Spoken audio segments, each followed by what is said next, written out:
intention pour ce dimanche, quatrième dimanche de Carême et de cette semaine qui s'ouvre en cette messe dominicale.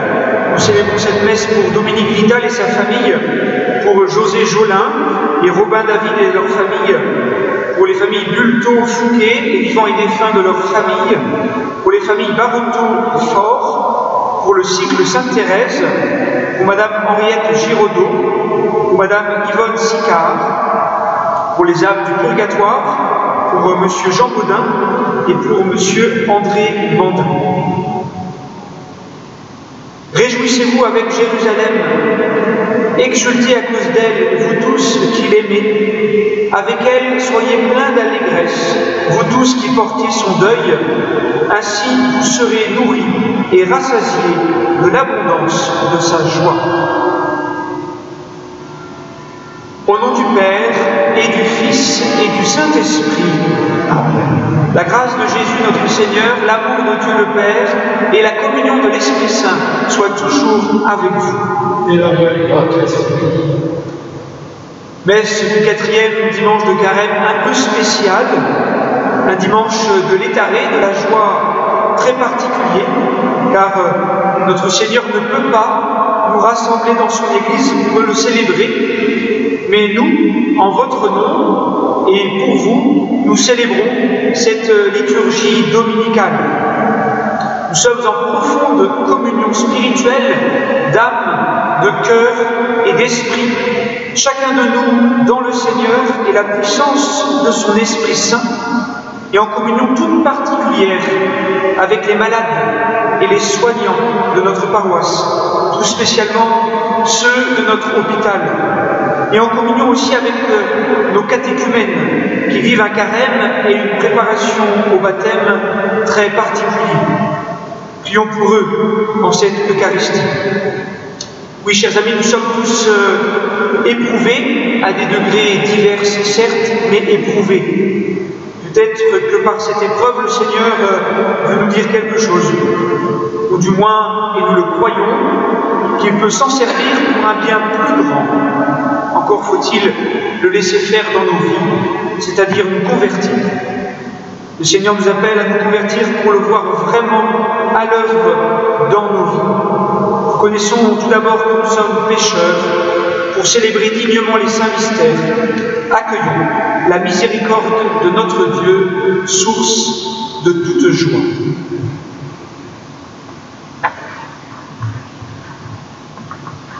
Je confesse à Dieu Tout-Puissant, je reconnais devant mes frères que j'ai péché en pensée, en parole, par action et par omission. Oui, j'ai vraiment péché, c'est pourquoi je supplie la Vierge Marie, les anges et tous les saints, et vous aussi, mes frères, de prier pour moi, le Seigneur notre Dieu.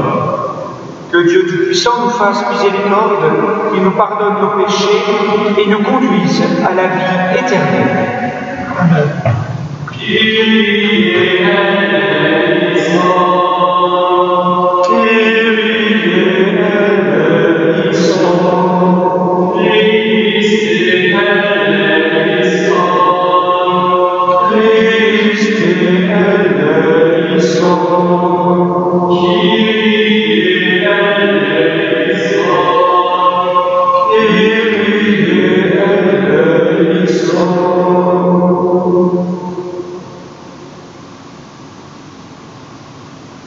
Prions le Seigneur.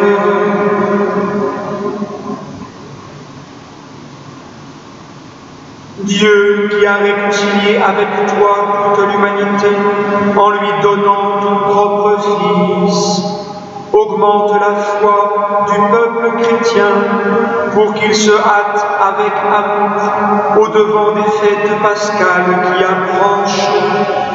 Par Jésus-Christ, ton Fils unique, notre Seigneur et notre Dieu, qui vit et règne avec toi, Père, dans l'unité du Saint-Esprit, Dieu pour les siècles des siècles. Amen.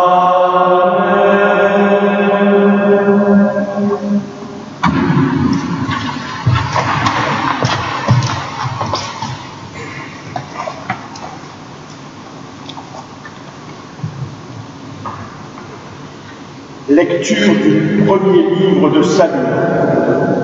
En ces jours-là, le Seigneur dit à Samuel, « Prends une corne et tu rempliras d'huile et pars. Je t'envoie auprès de Jessé de Bethléem, car j'ai vu parmi ses fils mon roi. » Lorsqu'ils arrivèrent et que Samuel aperçut Eliab, il se dit, « Sûrement, c'est lui le Messie, lui qui recevra l'onction du Seigneur. » Mais le Seigneur dit à Samuel, « Ne considère pas son apparence ni sa haute taille, car je l'ai écarté. Dieu ne regarde pas comme les hommes. Les hommes regardent l'apparence, mais le Seigneur regarde le cœur. » Jessé présenta ainsi à Samuel ses 7 fils, et Samuel lui dit, « Le Seigneur n'a choisi aucun de ceux-là. » Alors Samuel dit à Jessé, « N'as-tu pas d'autres garçons ?» Jessé répondit, « Il reste encore le plus jeune, il est en train de garder le troupeau. » Alors Samuel dit à Jessé, « Envoie-le chercher. Nous ne m'en mettrons pas à table tant qu'il ne sera pas arrivé. » Jessé le fit donc venir. Le garçon était roux, il avait de beaux yeux, il était beau. Le Seigneur dit alors, « Lève-toi, donne-lui l'onction, c'est lui. » Samuel prit la corne pleine d'huile et lui donna l'onction au milieu de ses frères.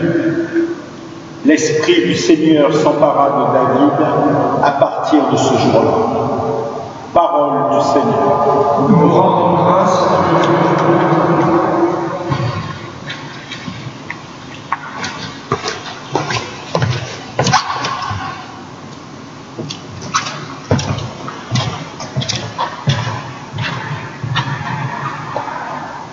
Le Seigneur est mon berger, rien ne sauverait de manquer. Le Seigneur est mon berger, rien ne sauverait de manquer.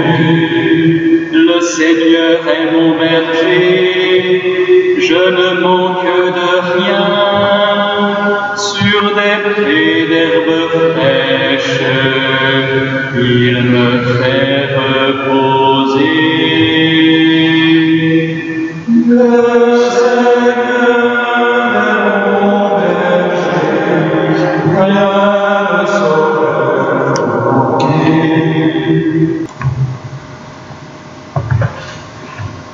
Lecture de la lettre de saint Paul apôtre aux Éphésiens. Frères, autrefois vous étiez ténèbres, maintenant dans le Seigneur vous êtes lumière. Conduisez-vous comme des enfants de lumière. Or la lumière a pour fruit tout ce qui est bonté, justice et vérité. Et sachez reconnaître ce qui est capable de plaire au Seigneur. Ne prenez aucune part aux activités des ténèbres, elles ne produisent rien de bon. Démasquez-les plutôt. Ce que ces gens-là font en cachette, on a honte même d'en parler. Mais tout ce qui est démasqué est rendu manifeste par la lumière, et tout ce qui devient manifeste est lumière. C'est pourquoi l'on dit, réveille-toi, ô toi qui dors, relève-toi d'entre les morts, et le Christ t'illuminera. Parole du Seigneur. Nous rendons grâce à Dieu.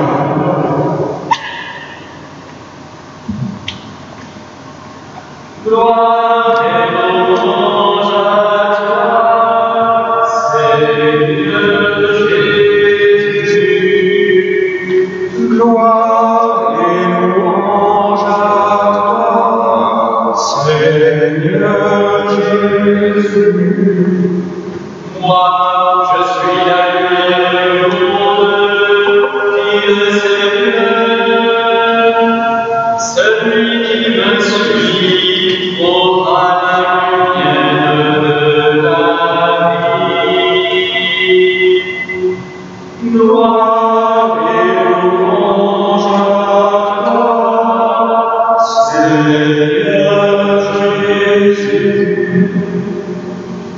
Seigneur soit avec vous et avec votre esprit. Évangile de Jésus-Christ selon saint Jean. Gloire à toi, Seigneur. En ce temps-là, en sortant du temple, Jésus vit sur son passage un homme aveugle de naissance. Ses disciples l'interrogèrent. « Rabbi, qui a péché, lui ou ses parents, pour qu'il soit né aveugle ?» Jésus répondit, « Ni lui, ni ses parents n'ont péché, mais c'était pour que les œuvres de Dieu se manifestent en lui.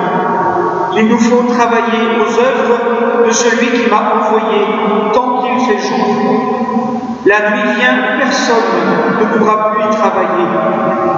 Aussi longtemps que je suis dans le monde, je suis la lumière. » Cela dit, il cracha à terre, et avec la salive, il fit de la boue. Puis il l'appliqua à la boue sur les yeux de l'aveugle et lui dit « Va te laver à la piscine de Siloé. » Ce nom se traduit « envoyé ». L'aveugle y alla donc, et il se lava. Quand il revint, il voyait. Ses voisins et ceux qui l'avaient observé auparavant, car il était mendiant, dirent alors « N'est-ce pas celui qui se tenait là pour mendier ?»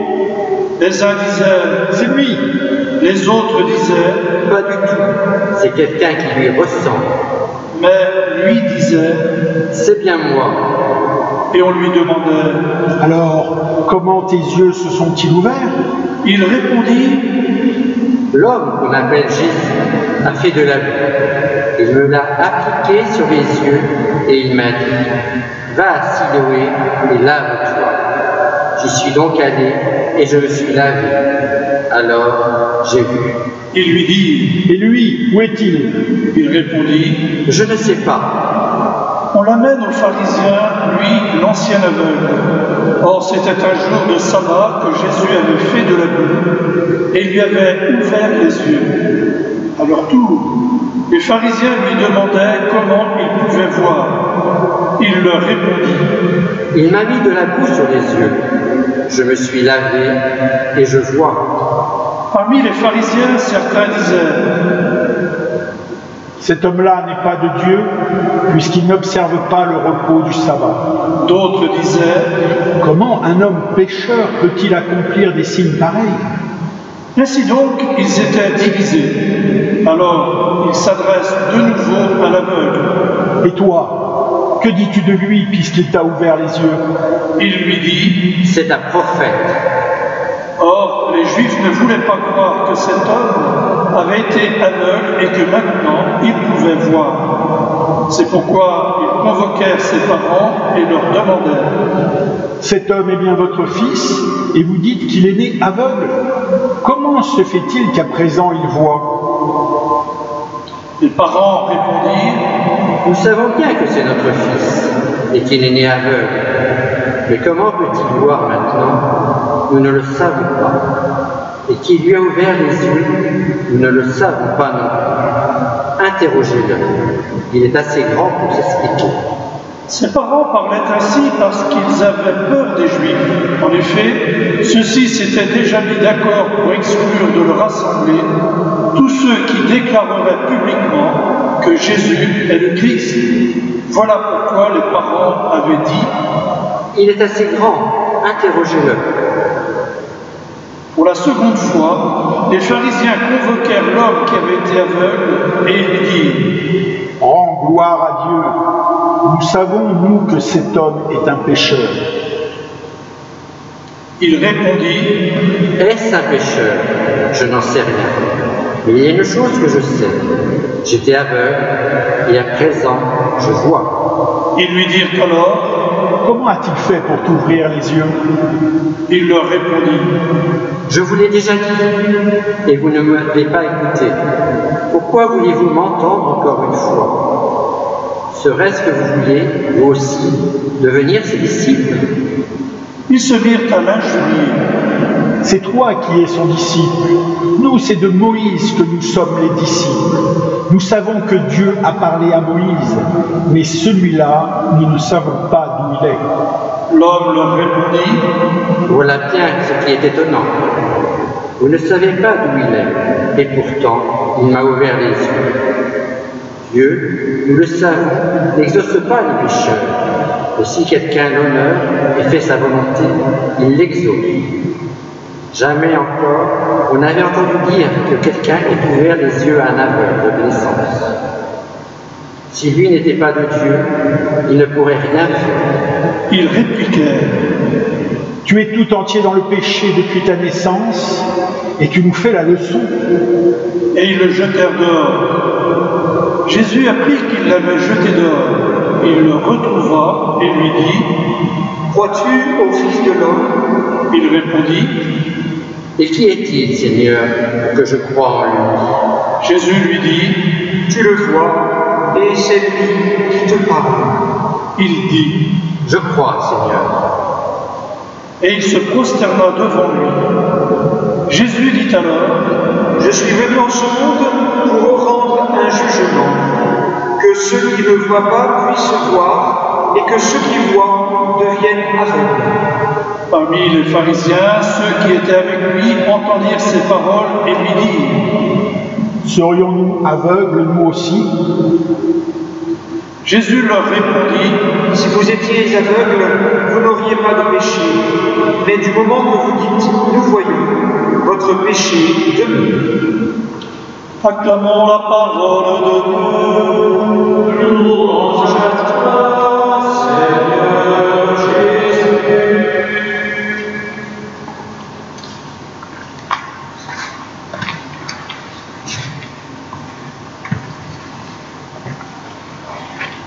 Chers frères et sœurs bien-aimés de Jésus-Christ, j'espère que la technique fonctionne, que vous avez et le son et l'image. Peut-être pas sûr jusqu'au bout, on verra, on essaye. C'est donc la couleur liturgique rose en ce dimanche de l'Étaré, dimanche de la joie, quatrième dimanche de Carême. Même couleur et même joie que le troisième dimanche de l'Avent. En ce temps de pénitence et de jeûne pour se préparer à Pâques, eh bien, nous sommes invités à déjà goûter la joie de la résurrection, la joie de la conversion en passant des ténèbres à la lumière du Christ. Voir la vie en rose, si vous voulez, avec Jésus. Une belle occasion, n'est-ce pas? Oui, une joie au goût bien particulier cette année, me direz-vous. Alors voyons tout d'abord ce que Dieu veut nous dire. Ensuite, cette invitation fondamentale qu'il nous fait à avoir la foi. Et enfin, le nécessaire passage par la joie humble de l'action de Christ. Tout d'abord, voyons ce que Dieu veut nous dire. Oui, chers amis, comme pour l'aveugle-né, Dieu veut nous ouvrir les yeux. L'aveugle-né n'a rien demandé. Il n'est pas venu supplier Jésus de le guérir.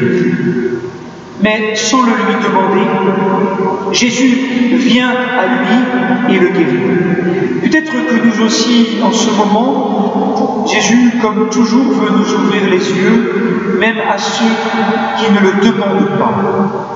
Et c'est vrai qu'en ce moment troublé et étrange, nous sommes en droit de nous demander le sens de tout cela. L'année dernière, après l'incendie de Notre-Dame, le lundi saint, et les images de cette croix brillant dans les décombres, nous pouvions y voir un signe. Il faut être prudent avec les signes. Mais le Seigneur, dans l'Évangile, et puis l'Église, nous invite à voir et reconnaître les signes des temps, comme le signe de Jonas, par exemple. Et alors, qu'est-ce que Dieu veut nous dire aujourd'hui? Il veut nous ouvrir nos yeux, bien pour voir quoi?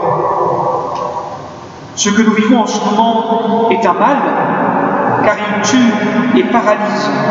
Mais de tout mal que Dieu ne veut pas, il peut s'en servir pour un bien plus grand. Lequel? Certains parlent un peu trop vite de la fin du monde, mais ce qui est sûr, c'est que c'est probablement la fin d'un monde. Et que le Seigneur, en ce temps de carême, nous invite à la conversion et nous demande d'ouvrir les yeux sur notre péché et nos erreurs. Peut-être notre surconsommation, notre déracinement et l'oubli des vraies valeurs et de l'essentiel. Et il nous appelle avec certitude à plus de proximité, à mettre notre prochain le voisin, le local, au centre de nos priorités, à revenir à l'enracinement et au bon sens, à cette écologie intégrale en vue du bien de tous les hommes et de tout l'homme. Nous mettons actuellement des moyens gigantesques en œuvre quand, dans le même temps, chaque année, 700 000 personnes meurent du paludisme. Et comme cela ne concerne que les pays pauvres, eh bien c'est moins grave, c'est moins important. Voilà par exemple, parmi d'autres, chers amis, l'aveuglement de notre société et de notre monde. Voilà peut-être, chers frères et sœurs, ce que Dieu veut nous dire. Il veut ouvrir nos yeux et mettre de la lumière dans nos ténèbres. Sa lumière, la lumière du monde, la lumière qui est Jésus-Christ lui-même. C'est la lumière de la foi. Et c'est ce que Dieu nous demande. Oui, chers amis, ouvrir les yeux de la foi. Voilà ce que Dieu nous demande. Croire vraiment que Jésus-Christ est le Sauveur et la lumière du monde et que c'est en lui et en lui seul que nous devons mettre toute notre foi et notre espérance. S'il ouvre les yeux d'un aveugle de naissance et que cela mette une pagaille pas possible ensuite, c'est uniquement pour donner un signe par ce miracle. Un signe qu'il est bien le Messie, le Fils de Dieu. Chers amis, avons-nous vraiment la foi? Pouvons-nous dire avec l'aveugle né, je crois, Seigneur? Croyons-nous vraiment que Dieu peut intervenir et agir dans l'histoire là, maintenant? Est-ce que nous prions avec foi et croyons que Dieu peut faire des miracles encore aujourd'hui? Et par exemple, qu'il peut mettre fin à cette épidémie à Pâques ou dans le temps pascal pour montrer sa puissance et sa sollicitude comme il l'a fait à maintes reprises par le passé. Et alors Pâques et la résurrection auront un goût encore plus concret dans nos vies confinées. Encore faut-il le lui demander, le croire, le prier et changer notre cœur.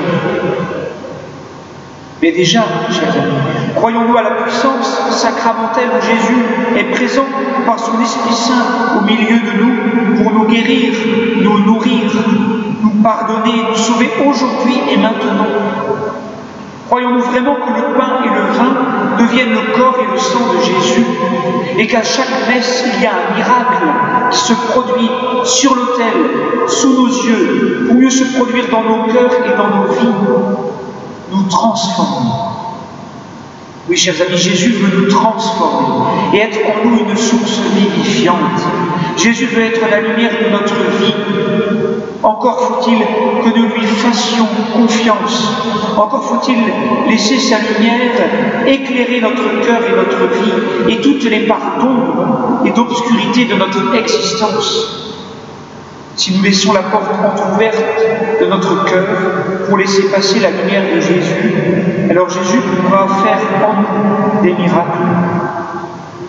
Les enfants demandent à leurs parents au coucher de laisser la petite lumière allumée car ils ont peur du noir. Eh bien nous aussi demandons à notre Père du ciel de laisser la petite lumière du Christ allumée dans notre nuit pour qu'elle ne cesse pas de grandir et que nous puissions goûter à la joie de la résurrection si nous avons peur de notre péché et du mal. Oui, troisième et dernier point, chers frères et sœurs, eh bien nous sommes invités à demeurer dans la joie et dans l'action de grâce. Regardez, Dieu, par Samuel, choisit le jeune David comme roi parce que c'est le plus jeune, le plus petit, le dernier des frères, c'est-à-dire le plus humble. C'est de sa descendance que naîtra le Messie, le Christ, de la lignée de David. Et Joseph, le père de Jésus, était de la maison de David. C'est bien le petit et le plus humble qui seul peut faire l'expérience, comme psalmiste, qui selon la tradition est le roi David, l'expérience que seul le Seigneur est mon berger. Je peux traverser les ravins de la mort parce que toi, Dieu, tu es avec moi. Rien ne peut me manquer, donc pas besoin de courir au supermarché. Rien ne peut me manquer. L'essentiel, on l'a déjà en nous. Il faut le réveiller en priant et en ayant foi. Et il nous faut nous réveiller et nous secouer, comme le demande saint Paul, et sortir du piège piège de l'orgueil comme celui des pharisiens qui ne veulent pas voir le miracle de Jésus. Ils sont aveuglés par leur péché d'orgueil et disent « Nous voyons », car ils pensent voir et savoir. Mais en fait, ils sont aveugles. Le Seigneur nous invite à cette simple et si fondamentale humilité, ce savoir aveugle, et savoir que j'ai besoin de la lumière de Christ pour m'éclairer, et que sans lui, je ne peux rien faire. Voilà grâce à quoi Dieu peut faire des miracles dans notre vie, par l'humilité, pour laisser Dieu agir. Beaucoup de nos contemporains, et parfois nous, avec eux, nous ne voulons pas voir, comme les pharisiens. Nous ne voulons pas avoir besoin de Dieu ni des autres. Nous refusons Dieu, nous résistons à Dieu. Alors il nous faut entrer dans cette dynamique de conversion, accepter d'être un pauvre et un aveugle, accepter d'avoir besoin de la lumière de Jésus, voir avec les yeux du cœur qui sont les vrais yeux de la foi, et laisser Jésus toucher notre cœur et nos yeux en étant humble et petit. Et un des meilleurs moyens pour demeurer humble et petit, c'est de vivre dans l'action de grâce, de ramener et de rendre toutes les grâces à Dieu, de ne dépendre que de Dieu, et pour concrétiser cela, de lui rendre grâce et de lui dire merci. C'est en rendant grâce sans cesse à Dieu que nous vivrons une authentique communion spirituelle, car l'Eucharistie, c'est l'action de grâce par excellence. Et l'action de grâce, chers amis, ouvre et dilate notre cœur pour accueillir la joie de Dieu chaque jour. Oui, chers frères et sœurs, rendons grâce sans cesse à Dieu, et alors nos yeux s'ouvriront et sa lumière habitera notre cœur et notre vie. Laissons le Christ agir en nous, laissons-le accomplir son œuvre d'amour et d'illumination. Et avec saint Paul, je vous dis et redis, réveille-toi, ô toi qui dors, relève-toi d'entre les morts, et le Christ t'illuminera. Le Christ nous illuminera. Demandons à la Vierge Marie la grâce de rendre grâce à Dieu comme elle, lors de son Magnificat, et par là, par Marie et avec Marie, d'avoir la foi et l'humilité qui vont ensemble pour laisser le Christ nous illuminer. Je vous salue Marie, pleine de grâce. Le Seigneur est avec vous. Vous êtes bénie entre toutes les femmes, et Jésus, le fruit de vos entrailles, est béni. Sainte Marie, Mère de Dieu, priez pour nous pauvres pécheurs, maintenant et à l'heure de notre mort. Amen. Notre-Dame de l'Assomption, priez.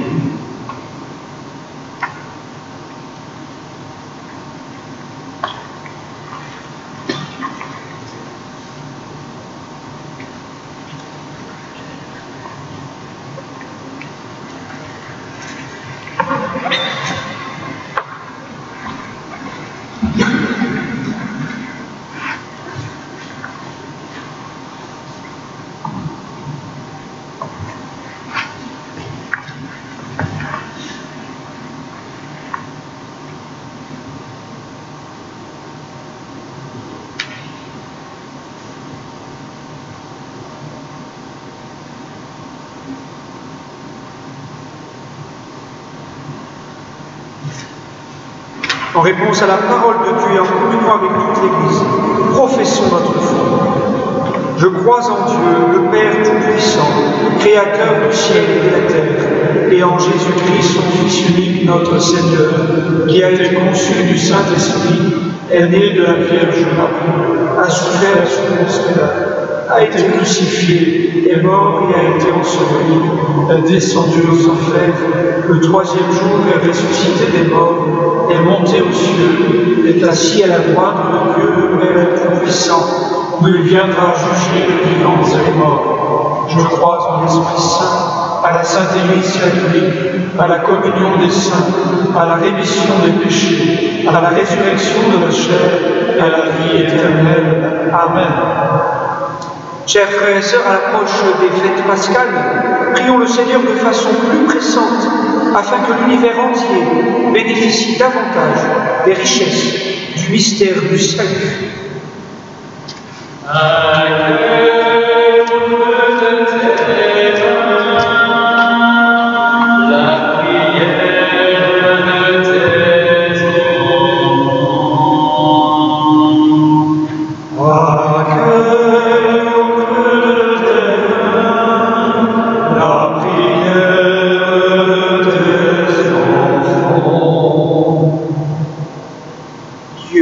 Ne regarde pas comme les hommes. Les hommes regardent l'apparence, mais le Seigneur regarde le cœur. Seigneur, tu vois le cœur de chaque homme, et tu sais que notre monde est en crise. Suscite, Seigneur, des personnes généreuses et fraternelles qui osent s'occuper des pauvres et des plus fragiles. Seigneur, nous t'en prions.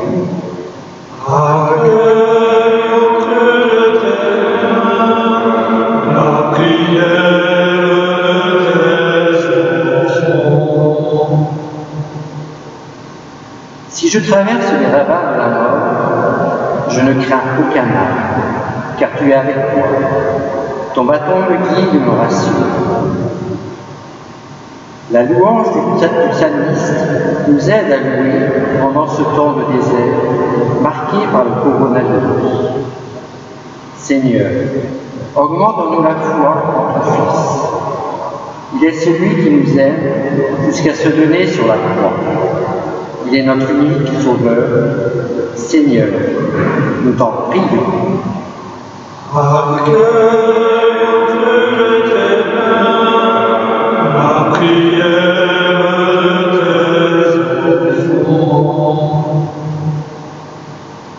Mais tout ce qui est démasqué est rendu manifeste par ta lumière, et tout ce qui devient manifeste est lumière. Saint Paul nous rappelle que par le baptême, nous devons nous conduire comme des enfants de lumière. Seigneur, nous prions spécialement pour les catéchumènes qui se préparent au baptême. Et nous te prions pour l'unité de l'Église qui est en Chine, qui est tiraillée et divisée, ainsi que pour l'Église en Italie, durement touchée en ce moment. Seigneur, nous t'en prions.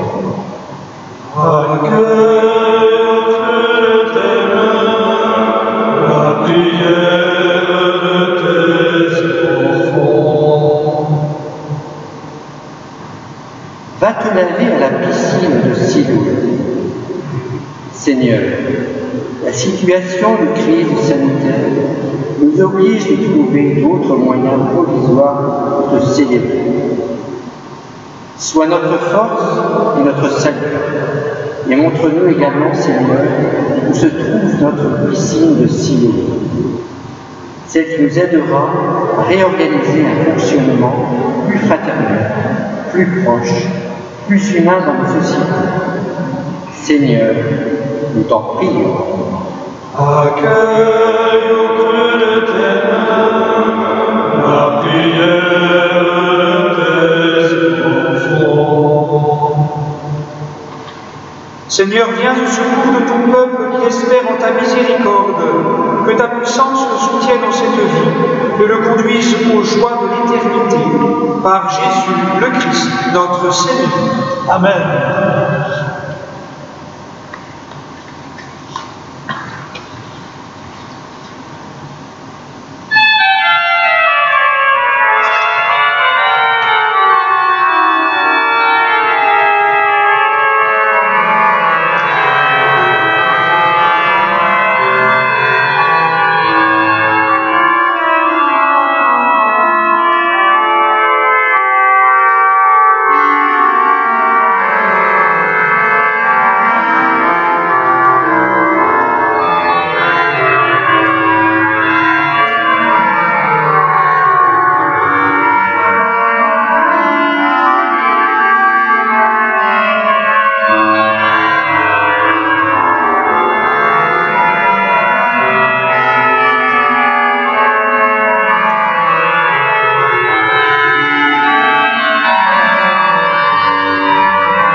Seigneur, nous te présentons dans la joie le sacrifice qui sauve notre vie et nous te prions humblement.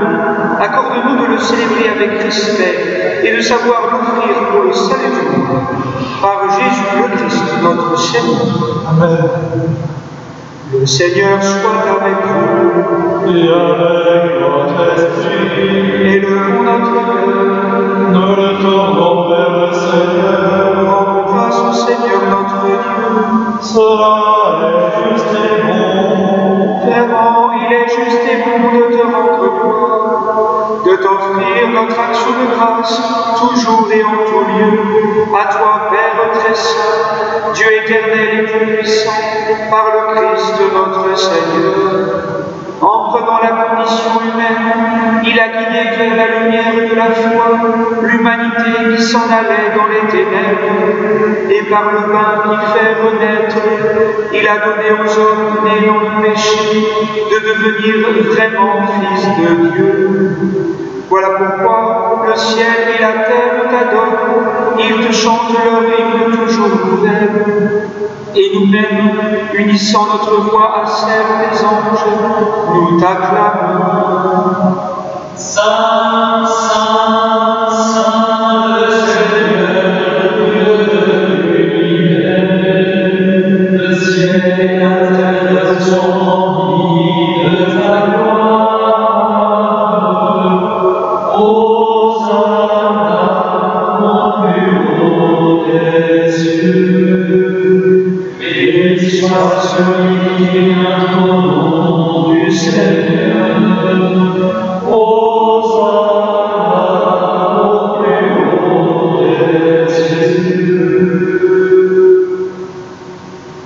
Tu es vraiment saint, Dieu de l'univers, et toute la création proclame ta louange, car c'est toi qui donnes la vie, c'est toi qui sanctifies toutes choses, par ton Fils Jésus-Christ notre Seigneur, avec la puissance de l'Esprit Saint.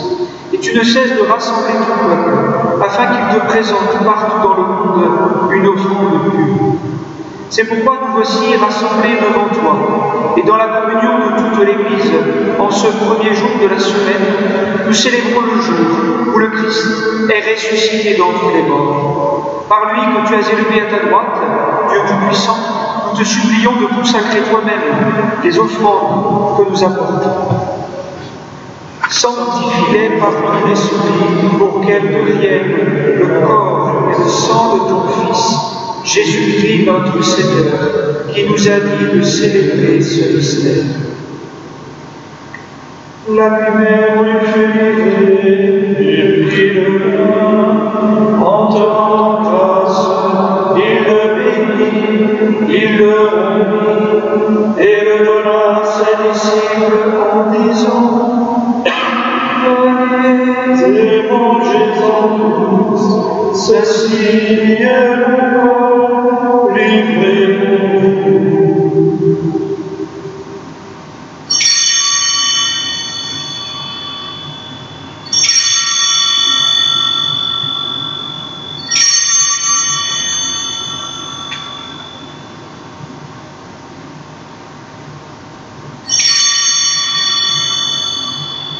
De même, à la fin du repas, il prit un coup, en te rendant grâce, il la bénit et la donna à ses disciples en disant: Prenez et buvez-en tous, car ceci est la coupe de mon sang, le sang de l'alliance nouvelle et éternelle, qui sera versé pour vous et pour la multitude en rémission des péchés.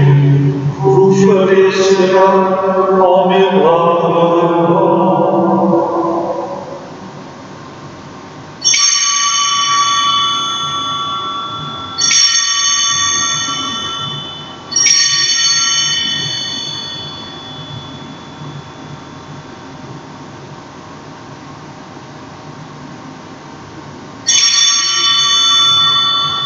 Il est grand le mystère de la foi. Nous proclamons ta mort, Seigneur Jésus. Nous célébrons ta résurrection. Nous attendons ta venue dans la gloire. Faisons mémoire de ton Fils, de sa passion qui nous sauve, de sa glorieuse résurrection et de son ascension dans le ciel. Alors que nous attendons son dernier avènement, nous présentons cette offrande vivante et sainte, te rendre grâce. Regarde, Seigneur, le sacrifice de ton Église, et d'aide de connaître celui de ton Fils, qui nous a rétablis dans ton alliance. Or nous serons nourris de son corps et de son sang, et remplis de l'Esprit Saint. Accorde-nous d'être un seul corps et un seul esprit dans le Christ. Que l'Esprit Saint fasse de nous une éternelle offrande à ta gloire, que nous obtenions un jour les biens du monde à venir, auprès de la Vierge Marie, la bienheureuse Mère de Dieu, avec Saint Joseph son époux, avec les apôtres, les martyrs et tous les saints qui ne cessent d'intercéder pour nous. Maintenant, nous te supplions, Seigneur, par le sacrifice qui nous réconcilie avec toi, étends au monde entier le salut et la paix. Affermis la foi et la charité de ton Église au long de son chemin sur la terre. Veille sur ton serviteur, notre pape François, notre évêque François, l'ensemble des évêques, des prêtres, des diacres et tout le peuple des rachetés. Écoute les prières de ta famille assemblée devant toi et ramène à toi, Père très aimant, tous tes enfants dispersés.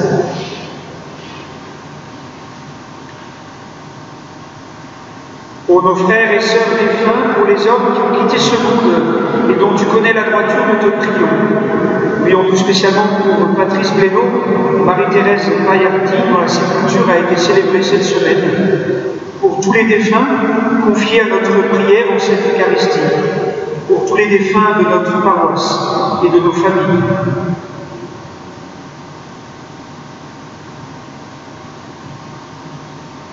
Reçois-les dans ton royaume, où nous espérons être comblés de ta gloire, tous ensemble et pour l'éternité. Par le Christ notre Seigneur, par qui tu donnes au monde toute grâce et tout bien.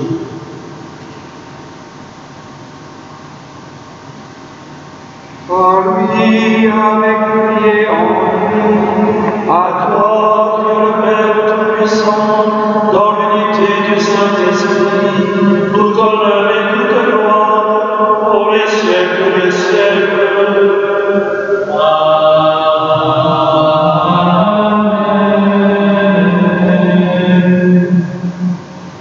Unis dans le même esprit, nous tous, en communion de cœur, d'âme et d'esprit de notre paroisse, nous pouvons redire la prière que Jésus nous a enseignée.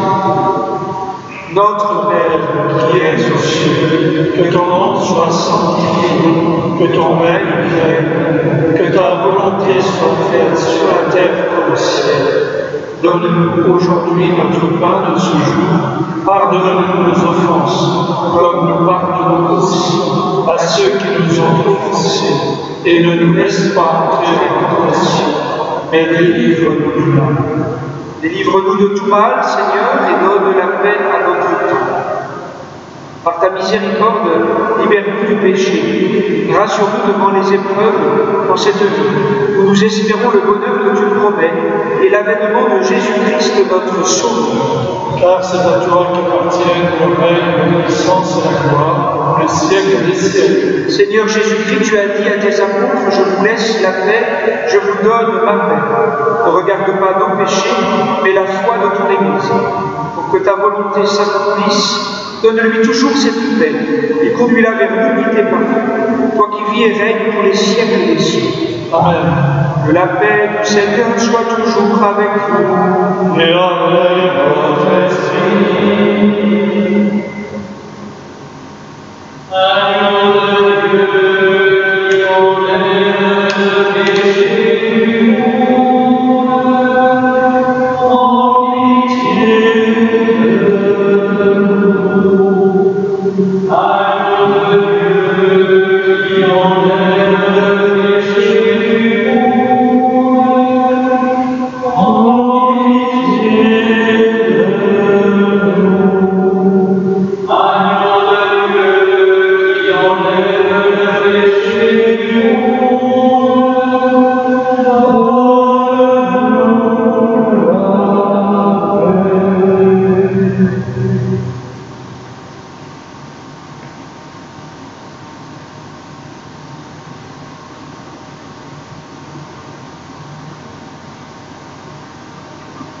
Heureux les invités au festin des noces de l'agneau.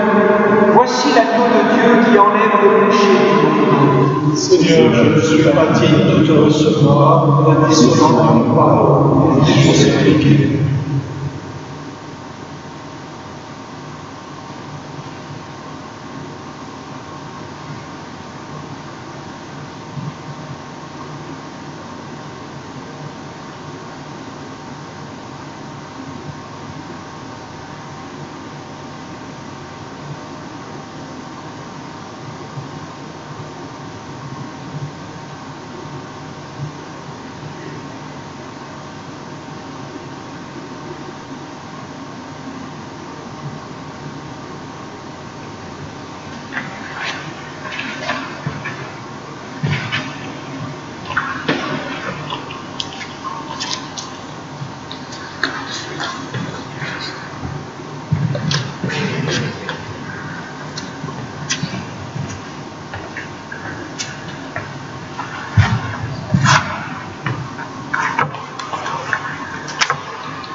Le Seigneur a mis de la boue sur mes yeux, je me suis lavé, et maintenant je vois et je crois.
Alors, chers amis, quelques informations paroissiales. D'abord, j'ai une pensée pour la famille de Livio, qui aurait dû être baptisée ce dimanche.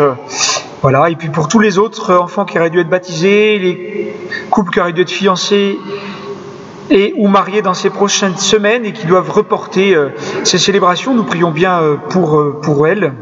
Véritablement. Alors juste quelques petites informations de manière plus directe en vous voyant. Eh bien, sachez qu'à l'hôtel de Saint-Roch, à la cathédrale, où il y a également un beau vitrail de Saint-Roch guérissant les malades, eh bien nous proposons aux fidèles qui y sont de passage, voilà, des bougies et des prières pour demander la fin de cette épidémie et la guérison des malades. Et puis donc le 25 mars, mercredi prochain, eh bien, du haut du clocher de la cathédrale, nous ferons une bénédiction du Saint-Sacrement à midi. Chacun pourra voir Jésus et recevoir cette bénédiction tout en restant chez soi. Que voilà, Jésus par Marie, Notre-Dame de l'Assomption, patronne de notre cathédrale et notre diocèse, eh bien que Jésus protège notre diocèse, notre ville, nos villages, nos familles, nos maisons et nos malades. Voilà, et donc nous demandons ça tout spécialement au Seigneur. Et puis à 19h30, ce même mercredi, jour de l'Annonciation, eh bien, il y aura la sonnerie des cloches à la volée dans toute la France à 19h30. Et puis tout le monde est invité à mettre des bougies à ses fenêtres pour vivre une communion fraternelle et notamment un soutien aux personnes malades et aux soignants. Pour ce qui est de la confession, alors vous avez des informations sur le site de notre diocèse auquel je vous renvoie. Notre pape François et puis Rome, le Vatican, nous ont parlé voilà, de la confession de désir, ainsi qu'une possible absolution collective sous condition. Vous pouvez voir ça dans les documents présentés à votre connaissance. Sinon, il est possible d'avoir des confessions individuelles sur demande ou le samedi matin comme d'habitude à la cathédrale, tout en respectant strictement les règles de sécurité. Les prêtres de la paroisse, eh bien, nous adorerons le Saint-Sacrement dans la nef de la cathédrale le jeudi de 11h à midi, sauf s'il y a une sépulture, et le dimanche de 18h à 19h, puis nous bénirons la paroisse sur le parvis. Donc de chez vous, vous pouvez être en communion spirituelle avec ce temps d'adoration paroissiale. Et puis toutes les autres informations, eh bien, sur le site de la paroisse, et puis également sur le site du diocèse, des évêques de France, ou alors vous n'hésitez pas à nous appeler par téléphone au presbytère. Surtout s'il y a des urgences spirituelles pour des agonisants ou des mourants, ou des demandes de sacrement des malades, eh bien n'hésitez pas à nous faire signe, à nous appeler. Nous prions et nous célébrons chaque jour la messe pour vous tous, chers paroissiens de Luçon, pour vos familles qui sont parfois loin, pour les membres de vos familles qui sont malades ou isolés, pour ceux de vos familles qui sont peut-être soignants et se dévouent en ce moment au service des plus fragiles. Nous demeurons dans cette communion spirituelle par la prière, chaque jour, dans le cœur sacré de Jésus, par le cœur immaculé de Marie. Veillons les uns sur les autres, prions les uns pour les autres. Andrà tutto bene, disent les Italiens, tout ira bien. Je vous souhaite un bon dimanche et que le Seigneur vous garde dans sa paix, dans sa joie et dans l'espérance. Bon dimanche, bon appétit à tous et à très bientôt en communion de prière. Au revoir.